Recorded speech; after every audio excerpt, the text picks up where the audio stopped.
Regardez bien cet homme, c'est un pionnier de la Via Ferrata. La problématique pour sortir de là, c'est que c'est pas d'une élégance extrême. Dans les montagnes et les forts d'Ossois, elles font désormais partie du paysage, ces Via Ferrata, au nom évocateur. Elles ont été parmi les premières imaginées par Robert Berger il y a une vingtaine d'années.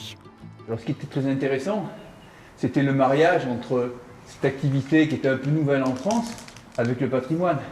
Imaginer des choses qui soient à la fois très sécuritaires pour le public et en même temps qui conservent un grand intérêt.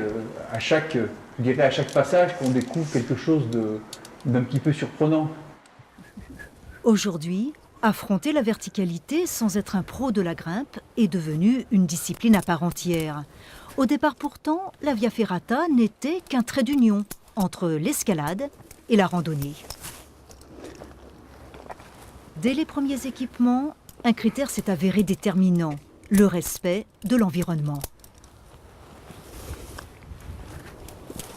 Ça veut dire tenir compte d'une part de la faune présente dans les falaises, en particulier donc les oiseaux, et puis d'autre part, on peut avoir aussi des espèces végétales remarquables qu'il faut éviter de piétiner.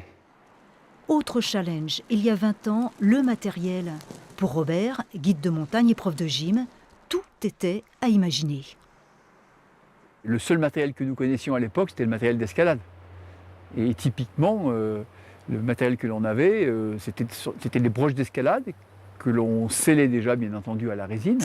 Exactement le modèle que l'on a ici. C'était des broches en acier zingué. De matériel spécifique en matériaux high-tech, de Via Ferrata en parc acrobatique, 170 équipements plus tard, Prism, la petite société mauriennaise, est devenue leader dans le domaine des installations ludiques en hauteur. Ici, la trentaine de salariés conçoit les futures installations, s'entraîne ou se forme aux travaux acrobatiques sur corde, teste le matériel ou imagine celui de demain. Le principe de la ligne de vie continue, c'est qu'une fois qu'on arrive à un ancrage du câble sur le rocher, l'utilisateur n'a pas à détacher son mousqueton pour passer l'ancrage, mais il fait glisser directement le mousqueton sur l'ancrage. De l'Hexagone à la Chine, en passant par la Malaisie et le Canada, que de chemins parcourus depuis 1993. 20 bougies, et pour l'infatigable concepteur de Via Ferrata, un optimisme sans faille. Il y a de la place pour des nouvelles et de plus en plus, on a des demandes hors zone de montagne, où on n'a pas nécessairement des très grandes falaises, mais où on va effectivement être sur du ludique, où on se rapproche également du parc aventure.